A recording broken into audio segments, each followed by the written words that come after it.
ஜெய் சாய்ராம், ஜெய் சாய்ராம், ஜெய் சாய்ராம். உலகெங்கிலும் இருக்கிற என்னுடைய சாய் சொந்தங்களுக்கு இவ்விதமான கூட்டு பிரார்த்தனைகளை வெற்றிகரமாக நிகழ்த்துவதற்கு என்னை பெற்ற பெற்றோர்களுடைய வாழ்த்துக்களாலும் நான் வணங்குகின்ற எல்லா தெய்வங்களுடைய பிரதிநிதியாக இருக்கிற நம்முடைய சாயிநாதருடைய பேரொழினாலும் உங்களுடைய பேராதரவினாலும் இத்தகைய பிரார்த்தனைகளை வெற்றிகரமாக நிகழ்த்த முயற்சி செய்து கொண்டிருக்கிறோம். அந்த முயற்சியின் பலனாக அநேக வெற்றிகரமான பிரார்த்தனைகள் இதுவரை நிகழ்ந்திருக்கிறது. இதற்கு ஒரு அடையாளம் சாயப்பா கண்டிப்பாக நம்ம எல்லாம் பார்க்கிறார் என்பதற்கு இது ஒரு எடுத்துக்காட்டு என்றுதான் சொல்ல வேண்டும். அநேக சாய் சொந்தங்கள் தன்னுடைய வாழ்க்கையிலே நிறைய துன்பங்களை அனுபவிக்கிறார்கள். அப்படியான துன்பங்களிலே ஒரு சில துன்பங்கள் தானாக வருகிறது, ஒரு சில துன்பங்கள் இவர்களாகவே ஏற்படுத்தி கொள்ளுகிறார்கள். நம்மளே நம்ம ஏற்படுத்திக்கிறோம்.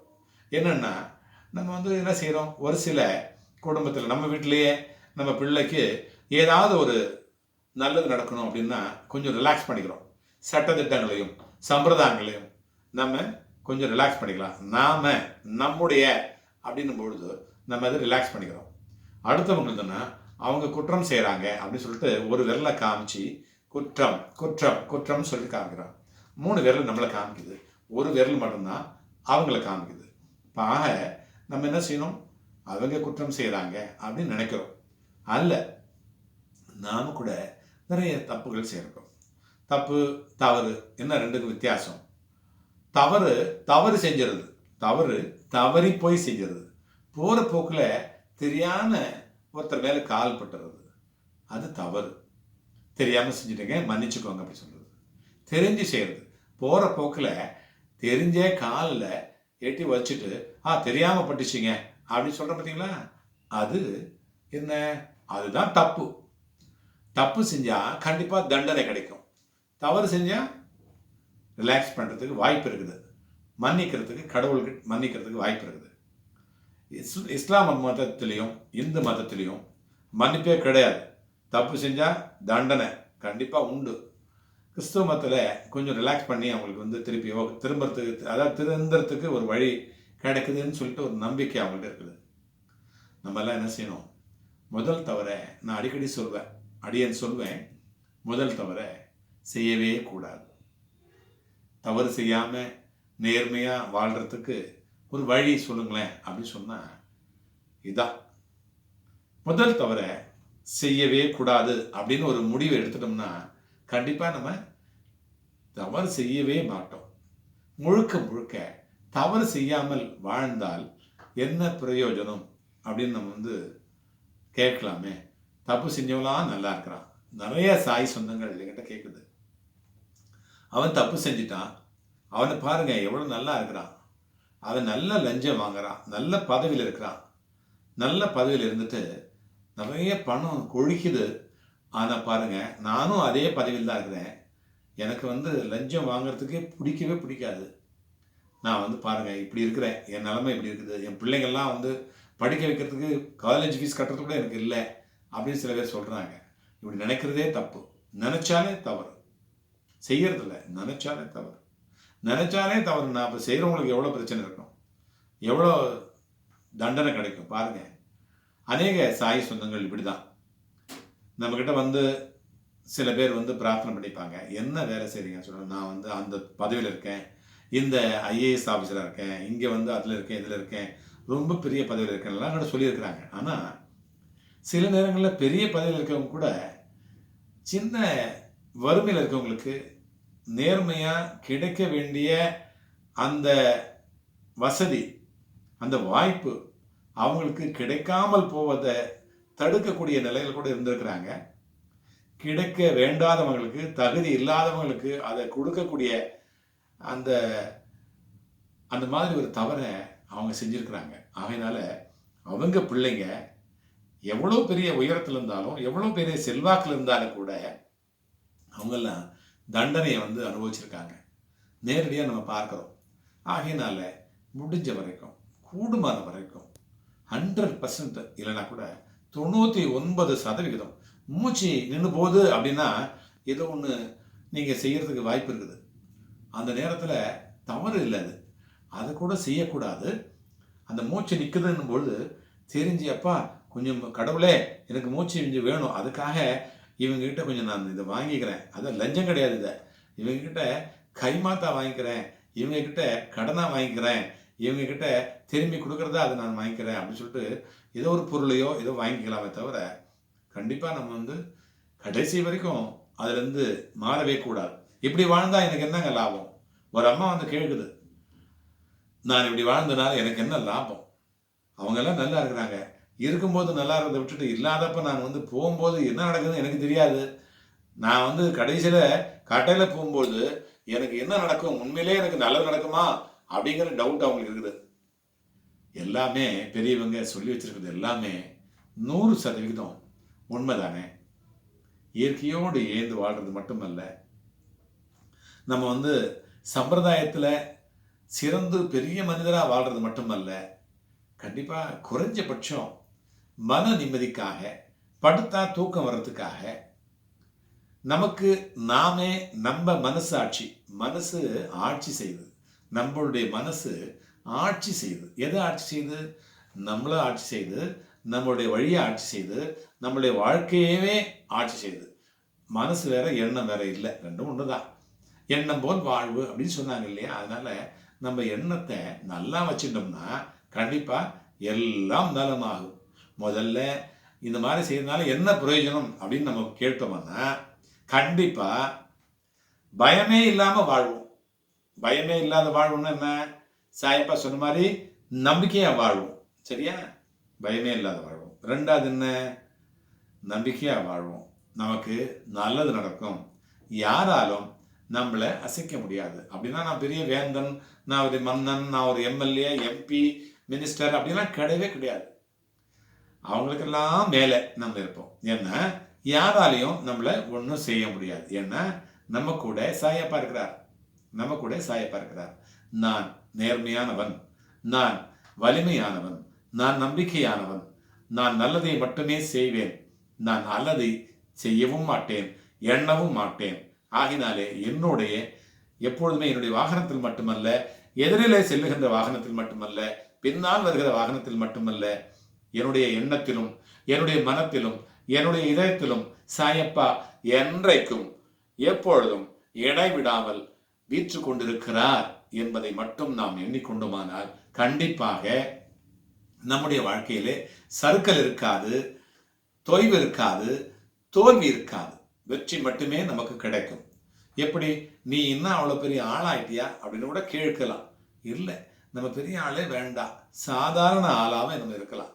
ஆனாலும் கூட நிம்மதியான வாழ்வு, ஆரோக்கியமான உடல் அமைப்பு, நல்ல எண்ணம், நல்ல ஆட்களுடைய பழகுவது, நல்ல எண்ணங்களை எண்ணுவது, நல்ல செயல்களை செய்வது, இப்படியாக நாம் இருந்தோமானால் கண்டிப்பாக நம்மோடு இறைவனும் இயற்கையும் இறை சக்தியும் அருள் சக்தியும் என்றென்றைக்கும் குடிகொண்டிருக்கும். இதுதானே நமக்கு தேவை. கடைசி தேவை மட்டும் இல்லை, முதலிருந்தே இதை ஆரம்பிச்சோம்னா அப்போதைக்கு இப்போதே சொல்லி வைத்தேன் அரங்கத்து அரவணை பள்ளியானே அப்படின்னு ஒரு ஆழ்வார் பாடியிருக்கிறார். அரங்கனே, உன் பேரை எனக்கு அப்ப சொல்ல முடியாது, ஆகினாலே இப்ப எனக்கு நேரம் இருக்குது, இதெல்லாம் நீ கணக்கில் எடுத்துக்கோ. நான் சொல்லிக்கிட்டே இருப்பேன், ஒரு நேரமும் சொல்லிக்கிட்டே இருப்பேன், இதெல்லாம் அக்கௌண்ட்ல வச்சுக்கோ, என்னுடைய அக்கௌண்ட்ல நீ ஏத்திக்கோ. அந்த நேரத்தில் எனக்காக என்னுடைய இறுதி காலத்திலே என்னுடைய கணக்கை, பாவ புண்ணிய கணக்கை பார்க்கின்ற பொழுது நான் எத்தனை முறை உன்னுடைய பெயரை உச்சரித்திருக்கிறேன் என்பதை கணக்கெடுத்துக்கொண்டு தயவு செய்து என்னுடைய பாவங்களை எல்லாம் அதிலே கழித்து விட்டு முழுக்க முழுக்க எனக்காக வருகிற வண்டி என்ன வண்டியாக இருக்கும்?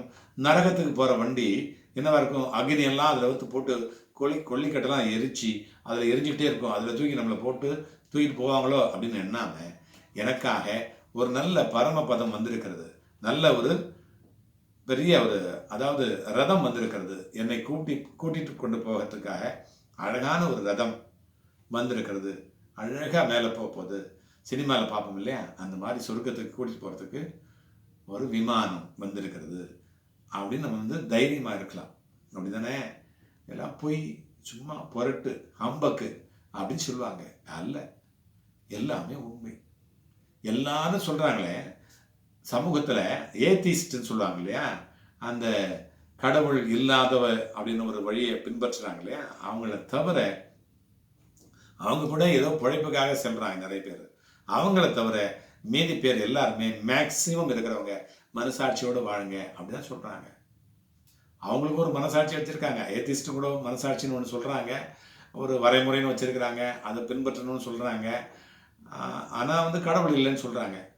இதெல்லாம் எப்படி படைச்சாங்கன்னு சொல்லிட்டு அதெல்லாம் தெரியாது அவங்களுக்கு. யார் திடீர்னு வந்துச்சா, இது விஞ்ஞானம் எப்படி உருவாச்சு, இதெல்லாம் எப்படி சொல்லிட்டு அதெல்லாம் அவங்களுக்கு தெரியாது. ஏதோ சொல்லிகிட்டு இருப்பாங்க. அப்படி அல்ல. ஆனாலும் கூட மிகப்பெரிய ஞானிகளும் பெரிய பெரிய வேத விற்பனர்களும் மிகப்பெரிய முனிவர்கள் இந்த மாதிரி சித்தர்கள் எல்லாம் சொல்லி வைத்தது, சாயப்பா சொல்லி வச்சது என்ன, நல்லபடியாக நடந்துக்கோ, நல்ல நம்பிக்கையாக இருந்துக்கோ, நீ வந்து பொறுமையாக இருந்துக்கோ அப்படின்னு சொல்கிறாரு. இதுபடி நடந்தோம்னா கண்டிப்பாக இன்னைக்கு மட்டுமல்ல என்றைக்குமே நம்முடைய வாழ்வு சிறக்கும். எனக்கு உடம்பு சரியில்லாமல் போச்சு, நான் என்ன பண்ணுறது? நிறைய ஃபோன் வருது எனக்கு. அப்படிதான், எனக்கு உடம்பு சரியில்லாமல் போச்சு, நான் வந்து நீங்கள் நல்லதே செய்ய சொன்னீங்க, அப்போ நான் கெட்டதாக செஞ்சுருக்கிறேன், நான் நல்லதாக செஞ்சுருக்கேன், எனக்கே இப்படி வருது, இந்த கொஸ்டின் வருது. அதுக்கு என்ன பதில் சொல்ல முடியும்? என்னுடைய ஃபோனில் வரும்போது தொடர்ச்சியான பிரார்த்தனை வருது பாருங்க. வர்றப்ப நல்லது பேசுனா நம்ம கேட்டால் நம்ம காதுக்கு வந்து இனிமையாக இருக்கும். சில பேர் சொல்கிறாங்க, ஃபோனில் என்ன தான் பேசுகிறீங்களோ தெரியல, இந்த சின்ன பசங்க காலேஜ் பசங்கள்லாம் பேசுகிற மாதிரி 24 hours நீங்கள் ஃபோனை கையில் வச்சுட்டு இருக்கீங்களே அப்படின்னு சொல்லுவாங்க. நம்ம வந்து என்ன சொல்கிறது, பாபாவுடைய வேலைக்காரன். யார் எத்தனை முறை அழுதாலும், எத்தனை முறை குறைகளையே சொல்லிட்டு இருந்தாலும், சில பேர் என்ன சொல்லுவாங்க தெரியுமா, கடன் நம்மகிட்ட கொடுத்துருக்கு மாதிரி, ஏன்பா எனக்கு என் பிரச்சனை எப்போதான் தீரும், என் கடமை எப்போதான் தீரும்னு நினச்சிட்டு இருக்கிறீங்க, என்னதான் பண்ணுறது, நான் இப்போதான் எவ்வளோ நாள் தான் பிரார்த்தனை பண்ணுறது, இப்படி வந்து ஒரு அதிகாரமாகவும் அவங்க என்னமோ நம்மகிட்ட பணம் கொடுத்த மாதிரியும் கேட்குறவங்க சில பேர் இருக்கிறாங்க. இதையும் நம்ம கேட்க தான் போகிறோம்.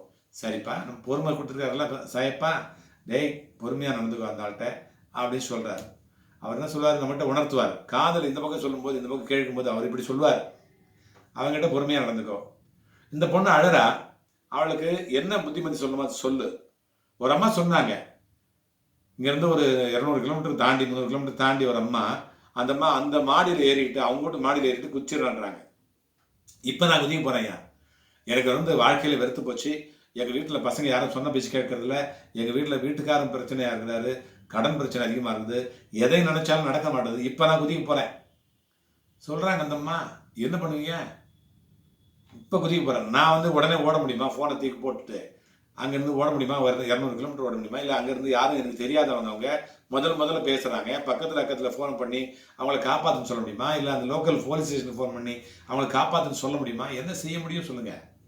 சாயப்பா எனக்கு என்ன வழியை கொடுக்குறாரு அப்படின்னு சொன்னால் ஒன்றுமே புரியல எனக்கு. நான் என்ன சொல்லிட்டேன், அப்பா சாயப்பா இந்த பொண்ணை நம்ம என்ன செய்யறது, இந்த அம்மா வந்து காப்பாற்றணுமே, என்ன செய்யறதுன்னு சொன்னேன். அம்மா பேசிக்கிட்டே இருங்க, ஒன்றும் ப்ராப்ளம் இல்லை, நீங்கள் பேசிக்கிட்டே இருங்க, நான் பேசுகிறேன் உங்களுக்கு, நான் சொல்கிறேன், அதை கேளுங்க, அதுக்கப்புறம் குதிக்கலாம், நான் சொல்கிற மாதிரி நீங்கள் செய்யுங்க, அதுக்கப்புறம் குதிக்கலாம் அப்படின்னு சொன்னேன். சரி பேசிக்கிட்டே கொஞ்சம் கீழே இறங்கி வாங்கலாம் சொல்கிறேன். கீழே ஒருத்தர் நிற்கிறாரு, அவரை நீங்கள் பார்க்கணும்னு சொல்லி சொன்னேன். அந்த அம்மா இறங்கி வந்தாங்க, நான் சொல்கிறது கேட்டுகிட்டே வராங்க. ஏதோ தெரில, சாயப்பா நம்ம வந்து அவர் சொல்கிறத நம்ம சொல்கிறத அவர் சொல்கிற மாதிரி அவங்க நினச்சிட்டு இருக்காங்க. சரின்னு இறங்கி வந்தாங்க. கடைசி படி வந்துச்சாமான்னு கேட்டேன். வந்துருச்சிங்க அப்படின்னாங்க. கடைசி படி வந்துச்சுல, அங்கேருந்து குதிங்க அப்படின்னேன். அப்போ என்ன செய்ய, அங்கேருந்து குதிச்சாங்க. குதித்த உடனே நீங்கள் குதித்த மாதிரி ஆகிப்போச்சு, நீங்கள் மேலேருந்து குதிக்கணும்னு சொன்னீங்க இல்லையா, நீங்கள் குதித்த மாதிரி ஆகிப்போச்சு, நான் வந்து உங்களை காப்பாற்றுற மாதிரி ஆகிப்போச்சுமா. பரவாயில்ல, நீங்கள் என்ன செய்றீங்க, இந்த துன்பம் நீங்கள் என்கிட்ட பேசுகிறீங்க இல்லையா, நான் உங்களுக்கு ஒரு மெசேஜ் அனுப்புகிறேன், அதாவது ஒரு ரெக்கார்டிங் இருக்குது என்கிட்ட, அதை நான் அனுப்புகிறேன். உங்களோட பல மடங்கு துன்பத்தில் இருக்கிறவங்க இருக்கிறாங்க, அவங்க என்கிட்ட பிரார்த்தனை பண்ணிக்கிட்டாங்க, அதை நான் உங்களுக்கு அனுப்புகிறேன், அதை நீங்கள் கேளுங்க, காது கொடுத்து கேளுங்க. அந்த மாதிரி நான் ஒரு நாளைக்கு 100க்கு இல்லை 200 பிரார்த்தனைகளை கேட்குறேன். அப்போ நான் நினச்சிக்கிறேன், எனக்கும் நிறைய துன்பங்கள் இருக்குது, நானும் ரொம்ப சந்தோஷமாக ரொம்ப கம்ஃபர்டபுளாக, அந்த கம்ஃபர்ட் ஜோன் சொல்லுவாங்க இல்லையா, அந்த மாதிரி வாழ்கிறவங்க இல்லை. எனக்கும் 10 திசையிலிருந்து அம்புகள் குத்திக்கிட்டு தான் இருக்குது. இருந்தாலும் கூட உங்கள்கிட்ட பேசுறக்கூடிய, உங்களுக்கு நம்பிக்கையை ஏற்படுத்தக்கூடிய ஒரு வாய்ப்பை, அந்த பாக்கியத்தை சாயப்பா கொடுத்துருக்கிறாரு. ஆனால் ரொம்ப உறுதியாகவும் ரொம்ப செல்வாக்காகவும் ரொம்ப பணக்காரனாகவும் ரொம்ப இதுவாகவும் நான் இல்லை. இருந்தாலும் உங்களுக்கு இந்த நிமிஷத்தை கடந்து போகும் அப்படின்னு சொல்லக்கூடிய அந்த நம்பிக்கையை கொடுக்கக்கூடிய அந்த தகுதியை சாயப்பா எனக்கு கொடுத்துருக்கிறாரு. அதனால நான் சொல்லியிருக்கிறேன், நான் அனுப்புறேம்மா, உங்களுக்கு அனுப்புறேன், அதை கேட்டுட்டு அதுக்கப்புறம் நீங்க முடிவெடுங்க. உங்க முடிவு அதுக்கு பிறகு சரியா இருக்கும், கண்டிப்பா இதை கேளுங்கம்மான்னு சொல்லிட்டு நான் ஒன்று அனுப்பிச்சு வச்சேன். அதுக்கு பிறகு என்ன செஞ்சாங்க, அவங்க அந்த அம்மா அதை கேட்டாங்க. அப்பா நீங்க சொன்னது உண்மைதான்பா, என்னை விட எத்தனையோ மடங்கு அவங்க ரொம்ப பிரச்சனை இருக்கிறாங்க, இருந்தாலும் வாழ்றாங்க இல்லையா, பாருங்க கண்டிப்பா நீங்க சொன்னது உண்மைதான்பா, கண்டிப்பா நீங்க சொன்னது உண்மை, நான் அந்த முடிவை நான் இனிமேல் எடுக்க மாட்டேன் அப்படி சொன்னாங்க. நான் அடிக்கடி ஒரு பழமொழி சொல்வேன், ஒரு நிமிடம் துணிவிருந்தால், எப்படி ஒரு நிமிடம் துணிவிருந்தால் உயிரை விடலாம், செத்து போறதுக்கு ஒரு நிமிஷம் தான் வேணும் கயிறு. நான் அடிக்கடி சொல்வேன், இந்த மாதிரி நிறைய ஒரு 50 பேருக்கு மேல நம்ம காப்பாத்திருக்கிறோம். அடியேன்னு சொல்ல மாட்டேன், சாயப்பா காப்பாத்திருக்கிறார்.